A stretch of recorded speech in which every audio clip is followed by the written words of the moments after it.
प्रिय बंधुओं, जैसे एक बच्चे का माँ से संबंध हुआ करता है, वही संबंध हमारा इस परदा और समाज से।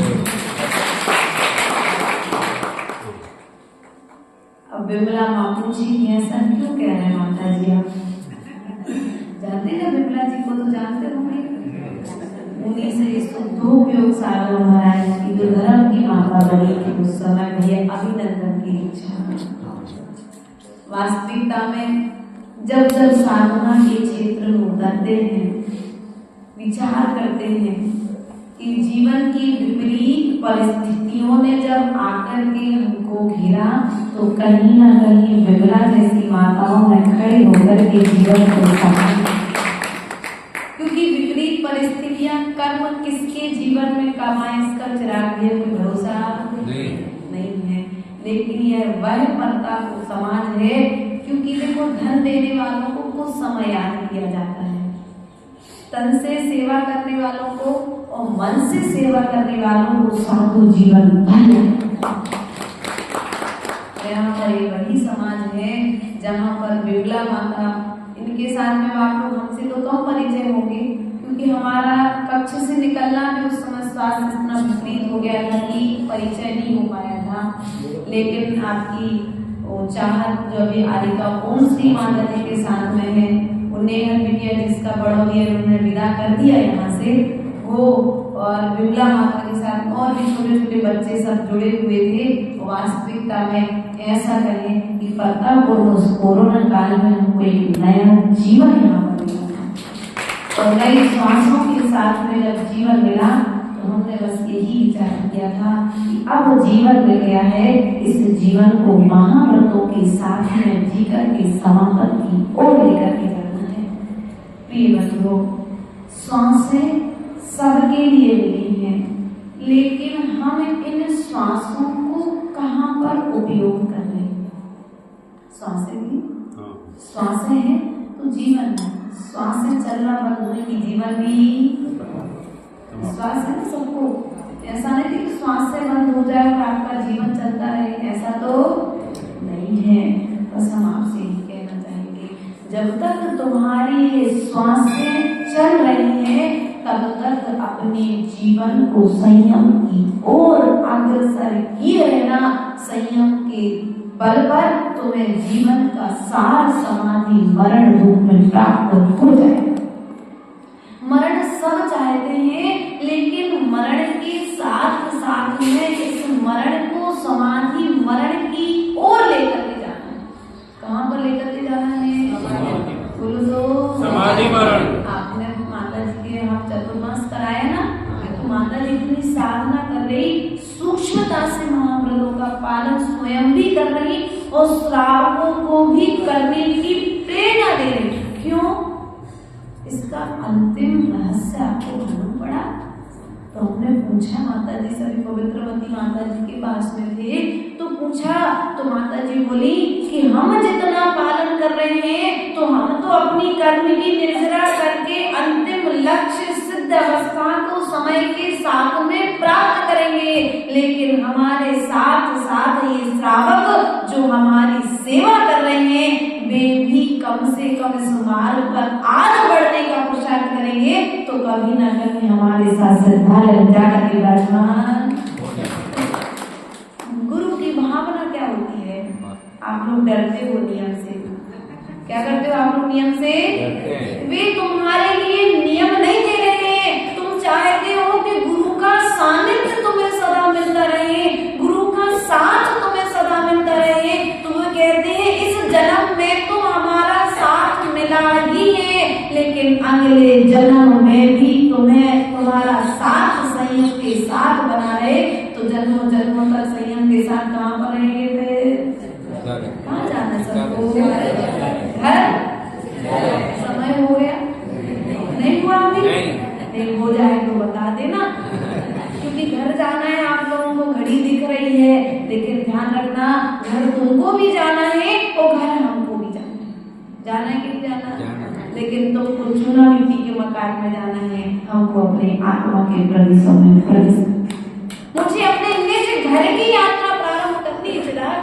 यदि घर में गए और ये आना जाना तो अनादि काल से चलता रहेगा, लेकिन एक बार हमें अपने निज घर में प्रवेश करना पड़ेगा और निज प्रवेश घर की प्रवेश की यात्रा प्रारंभ होती है सम्यक दर्शन। धर्म कहाँ से प्रारंभ होता है? चार प्रवाह में आता है। कहाँ से? तो पहली सीढ़ी क्या है? सम्यक दर्शन।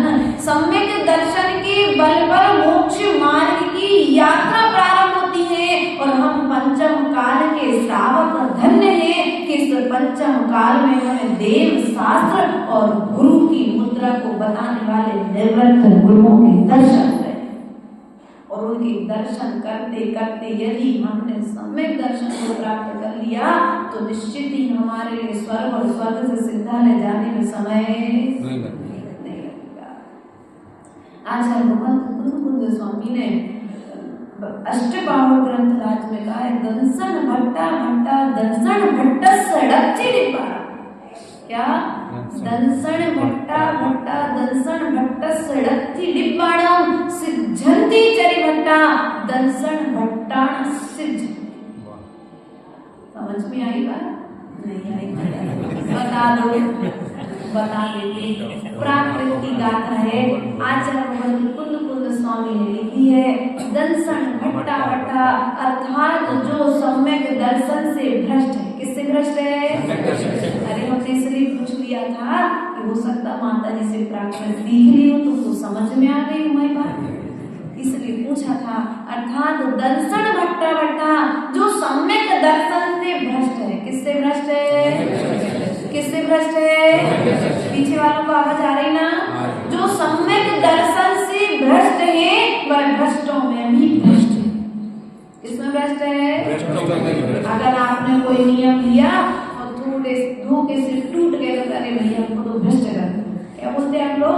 हम तो भ्रष्ट हो गए, तुमने थोड़ा सा गलत अकु आचरण कर लिया, भैया वो तो भ्रष्ट हैं। आचरण भगवान कहते हैं जो चारित्र से भ्रष्ट है वह तो कभी ना कभी समझ सकता है, लेकिन जो सम्यक दर्शन से भ्रष्ट है वह युगों युगों तक अपना कल्याण नहीं कर सकता। इसलिए पंचम काल में तुम्हें मनुष्य पर्याय मिली है, जैन को मिला है, देव शास्त्र गुरु की शरण मिली है। तो इस शरण में आकर के कभी गुरु को देव शास्त्रों की शरण में नियम ले लिया आपने। कितने लोग के नियम है? मिथ्यात्व को नमस्कार करने के नहीं, वो क्या लगेगी अभी आएंगी चैत्र महीने में तो सब लोग देखने जाओगे ना, दरवाजे दरवाजे बैठते हैं तो देखने जाते होंगे? नहीं जाते? पता अच्छा परतापुर वाले कितने अच्छे हैं, सब सुधर गए। देखने भी नहीं जाना, ना तो कृत करना, ना कार्य करना, ना अनुमोदना, क्योंकि अनुमोदना का फल राजा श्रीपाल ने होगा था ना। मुनिराज जब जंगल में थे तो उन्होंने कह दिया ये तो भ्रष्ट है। क्या है? शरीर अब पहले मुनिराज धोते नहीं थे, इतना साफ करने वाले कोई श्रावक नहीं, जंगलों में रहते तो तन पर धूल लगी रहती थी, पसीना रहता था, मैल रहता था। तो उस धूल को देख कर के जब श्रीपाल राजा सुकांत की पर्याय में थे तब उन्होंने कह दिया अरे ये तो भ्रष्ट है। क्या कह दिया? ये तो भ्रष्ट है। और जब इतना कहा सो आकर के श्रीपाल की पर्याय में गले कुष्ठ को भूलना पड़ा। इसलिए कभी भी किसी त्यागी व्रती सम्यक दृष्टि को देख करके अपशब्दों का प्रयोग नहीं करना। आचार्य गुरु सदा यही सिखाते हैं, यदि वंदना ना कर सको तो कभी किसी की निंदा नहीं करना। बोलो तो नहीं करना। चाहे श्रावक हो चाहे साधु हो, है तो धर्मात्मा। आप लोग धर्मात्मा हो कि नहीं हो? माता जी हम कभी साधुओं की निंदा नहीं करते, हम कभी साधुओं की निंदा सुनते भी नहीं है, लेकिन श्रावकों की निंदा छोड़ते भी, साधर्मी की निंदा छोड़ते भी। अब देखो जो आज साधर्मी तुम्हारे बीच में विराजमान है वो साधर्मी यदि भविष्य में जाकर के मुनिराज बन जाएगा तो तुम्हें बुरा लगेगा कि देखो मैं इसकी कितनी निंदा करता था, आज भी तो मुनिराज बन गया। ना देखो भाई, अंजन चोर नाम सुना है, निरंजन हो गया, नीचे चला गया और सब के सब जो उसे चोर कहते थे, जो कोतवाल उसके पीछे दौड़ रहे थे उसे पकड़ने के लिए, वह दौड़ते दौड़ते आकाश जहाँ सेठ बैठा था शमशान में, आकाश गांव ने विद्या सिद्ध कर ली और विद्या सिद्धि के बल पर उसने क्या किया, अपने जीवन को तो बचा लिया, लेकिन अंतिम जाकर के मुनि इच्छा लेकर के अपना कल्याण करके मोक्ष चला गया। वो चोरी करने वाला अंजन चोर भी, जिसे तुम आज तक चोर कह रहे हो, वो आज अब कहाँ पर है? बोलो तो, सबको जाना है घर, किस कहाँ जाना है? हम तो पर घर फिरते बहुत दिन बीते, पर घर फिरते बहुत दिन बीते, कष्ट अनेक उठाए, हम तो कबहू नदी से घर आए। कहाँ पर जाना है अपन को? अभी तो घर जाना है माता जी ने घर की बात में, ऐसा नहीं करना। जब मंदिर में आकर के बैठो तो घर का विचार नहीं करना, जब मंदिर में आओ तो घर का विचार नहीं करना। जब तक घर में यहाँ मंदिर में मन लगे तब तक मंदिर में पूजन करना, और जैसे पूजन हो जाए तो भगवान से निवेदन करके जाना कि भगवान मैं घर जा तो रहा हूँ, लेकिन वह घर भी मुझे कर्म निजरा का कारण बन जाए। क्या हो जाए? है नहीं, लेकिन बन जाए। भावना करके जाना कि मैं घर तो जा रहा हूँ, लेकिन घर में जाकर के मेरा किसी से झगड़ा, मैं किसी पर क्रोध, मैं आपकी पवित्र ऊर्जा, पवित्र परगणाएं लेकर के जा रहा हूँ, पवित्र गंधों तक अपने मस्तिष्क पर लगा करके जा रहा हूँ। अब मैं घर में जाकर के जैसे आप सबसे हित मित प्रिय वचन बोलते थे, उसी तरह से मैं भी सबसे हित मित प्रिय वचन बोलो। आप लोग सब में दृष्टि हो कि मिथ्या दृष्टि? पक्का विश्वास है? खबर पड़ी? सबको विश्वास है? आप लोग कौन हो? अरे जोर से बोलो, विश्वास है। सम्यक दृष्टि हो ना? अब सम्यक दृष्टि जो होता है वो सम्यक दृष्टि कभी किसी से अपशब्द नहीं होता। क्या? कभी किसी को गाली, कभी किसी की निंदा। अब बताओ, आप लोग ये काम करते हो क्या? माता जी सब कुछ करते, भोजन छोड़ देंगे लेकिन निंदा करना, किसी की घर की बात सुनना। देखो, हमने अभी देव शास्त्र गुरु की शरण में आए हैं, तो जो आचरण मनुमती ने किया था, जो आचरण अंजना सती ने पालन किया था, जो आचरण चंदन वाला ने पालन किया था, जो आचरण कभी प्रभु राम ने पालन किया था, वही आचरण हम श्रावक श्रेष्ठ को पालन करना है। तब कहीं जाकर के हमारा निर्दोष सम्यक दर्शन का पालन होगा। सम्यक दर्शन का निर्दोष पालन करना है, निंदा करना, चुगली करना एक दूसरे की, एक तो और तुम लोग आपस में करो तो भी कोई बात नहीं, मंदिर में आकर के बढ़िया कहीं और तो मिलते नहीं हो, या तो मंदिर के दरवाजे पर बैठ करके भैया लोग करते हैं, और मंदिर के अंदर बैठ करके माई देवी मैया लोग करती हैं, करते ना।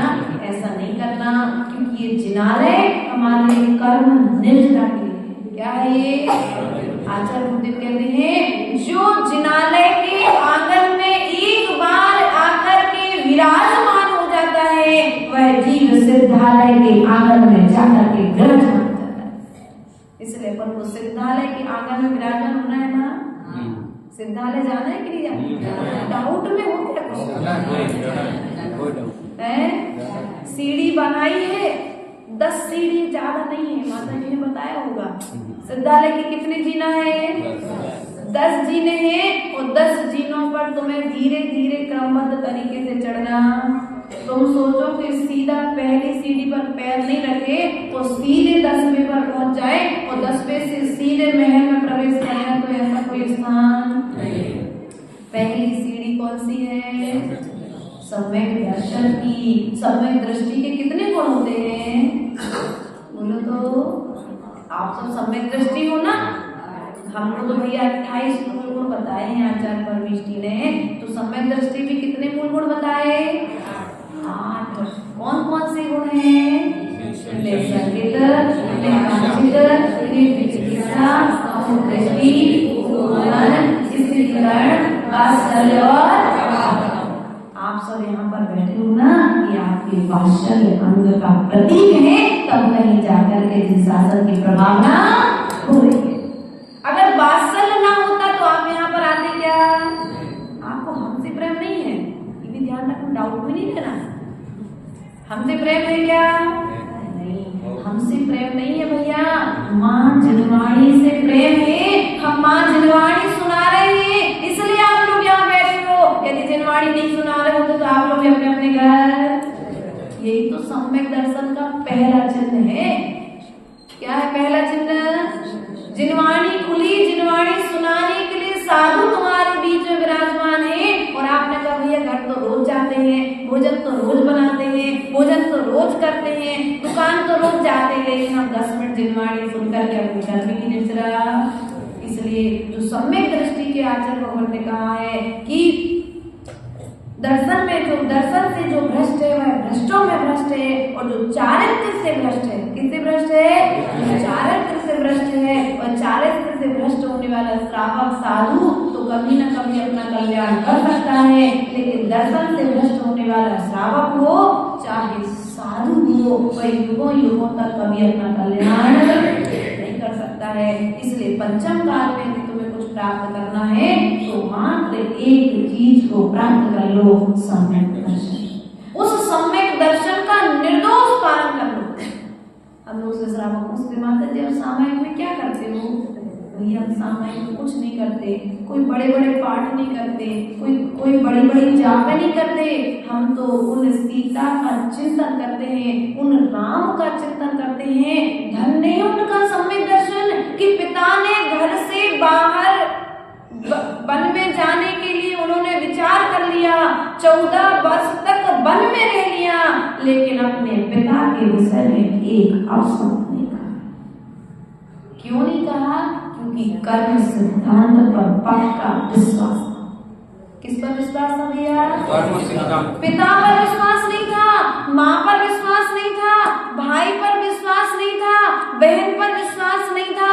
यदि विश्वास कहीं पर था तो सिद्धांत पर विश्वास था कि ये मेरे पाप कर्म का उदय है, और मेरे पाप कर्म के उदय में मेरे पिता ने मुझे राज तिलक देने के लिए मना किया। तत्मा कैकेयी ने ऐसा निवेदन किया है, और यदि मैं राज्य में रहूंगा तो भरत राज्य, इसलिए मुझे वन में जाना श्रेय कर। राम ने क्या कहा? मेरा देखो तो कितना पुण्य कर्म का उदय आया है कि मैं वन में विहार करूंगा और रोज रोज मुनिराजों के दर्शन करूंगा। उसने नकारात्मक विचार। और आप लोग क्या करते हो? चला दिया। विपरीत परिस्थिति आ जाए तो क्या सोचोगे? उनने हमारे संग वो हमारे साथ गलत काम करते हैं, हम तो उनके साथ जीवन भर से अच्छा करते आ रहे, लेकिन उनसे जितना बनता है वो तो हमारा जब देखो जब गलत ही नहीं। ऐसा विचार नहीं करना। देखो सीता सती वन में रही लेकिन अपने पति को छोड़ा क्या? साक्षात उदाहरण है वह सीता सती ने अब रहूंगी तो अपने पति के साथ में रहूंगी, सुख में रहूं चाहे दुख में रहूं, वन में रह लूंगी, लेकिन मुझे भवन स्वीकार। ये भवन भी मुझे शमशान जैसा प्रतीक होगा जहां पर मेरा पति विराजमान। आज आप लोग क्या करते हैं? भैया तुम जाओ, हम तो बढ़िया है एसी में सोएंगे। तो लोग इनको परेशानी में ऐसा काम तो नहीं करते हो। ऐसा नहीं करना। सीता का जीवन पढ़ना। भैया कह रहे थे ना कि लोग कम हो रहे हैं स्वाध्याय में, ध्यान रखना। स्वाध्याय जब भी करो तो या तो प्रथमान योग से प्रारंभ करो। प्रथमान योग जो भी वक्ता बैठे मंच पर प्रवचन करने के लिए पहले 10 पेज पढ़ ले और 10 पेज का सार सुना करके स्वाध्याय विराजमान करोगे तो स्वाध्याय में हम लोगों को इंटरेस्ट आएगा। फिर धीरे धीरे उसमें व्यवस्थाएं बढ़ती जाएंगी। आप पूरा शब्द टू शब्द पढ़ोगे ना तो लोगों को इंटरेस्ट लोगों भटक जाएंगे। फिर आप पूछोगे तो आगे से पीछे तक बता नहीं पाएंगे। इसलिए जो भी आपके बीच में स्वाध्याय करता है उसको पहले से उस ग्रंथ को 5 मिनट 10 मिनट पढ़ करके अपना आगे का स्वाध्याय विराजमान करना चाहिए। तो मूल रूप में हमारा आज प्रवचन का सार यही है कि आपने बहुत कुछ इस चातुर्मास में सीखा है, और जो भी आपने सीखा है निश्चित ही ऐसा नहीं सीखा कि बरसात का पानी आया जब मुंह में गया तो सूख गया, ऐसा नहीं सीखा। आपने ऐसा सीखा है माता जी से, ऐसा सीखा है कि निश्चित ही वह जो चारित्र के बीज, संयम के बीज माता जी ने आपके हृदय रूपी भूमि पर बोए हैं, वे निश्चित ही महाव्रतों के रूप में कभी ना कभी तो फलीभूत होंगे ही होंगे। ऐसा विश्वास रखना। जिन्होंने नियम लिए वे पछताना मत। हाँ, नियम लेकर के पछताना नहीं तो क्या गई भैंस। सब कुछ करने के बाद में भी अगर तुम्हारी यार माता जी ने नियम दे दिया तो मुझे पाले ही नहीं, जब तक माता जी जब तक तो पल रहे थे, अब कैसे पालेगी। जो नियम तोड़ना भी मत, अगर लिए हो तो तोड़ना मत, और नहीं लिए हो तो लेने का पुरुषार्थ करना, क्योंकि पहले तो ये प्रतापपुर मात्र प्रतापपुर था, अब ये प्रतापपुर नगरी धर्म नगरी बन गया। क्योंकि जहाँ पर धर्म करने वाले धर्मात्मा विराजमान हो जाते हैं, वह नगरी धर्म नगरी बन जाती है। भैया जो बता रहे थे रास्ते में लगभग 100 से अधिक लोगों ने कुएं का पानी पीने का नियम ले लिया, होटल के भोजन का त्याग कर दिए। पंचम काल का अतिशय ही है कि नई युवा पीढ़ी त्याग की ओर बढ़ रही है। जो भद्रबाहु स्वामी को सपना आया था ना कि धर्म के रथ को कौन आगे बढ़ाएगा, तो धर्म के रथ को दो तरुण बैल आगे लेकर के जा रहे थे। तो सपनों के फलों उन्होंने बोला था कि इस धर्म के लिए ये तरुण अवस्था में धर्म को धारण करने वाले युवा पीढ़ी ही धर्म को आगे लेकर के जाएगी। और वास्तविकता में हजारों वर्षों के लिए, क्योंकि पीढ़ी दर पीढ़ी ये परंपरा चलेगी, तो ये जैन धर्म हजारों वर्षों के लिए जैवंत हो गया।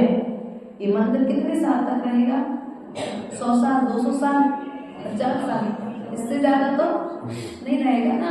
लेकिन जो आपने संस्कार माता जी से प्राप्त किए हैं, उस भाव के लिए नहीं प्राप्त किए भैया, इस भाव को मात्र सुधारने के लिए प्राप्त नहीं किए। ये संस्कार आपके भाव की यात्रा को संभालने के लिए और सुधारने के लिए आपने प्राप्त किए हैं। इसलिए कभी नियम लेकर के पछताना, बोलो तो पछताना मत, दुख मत होना।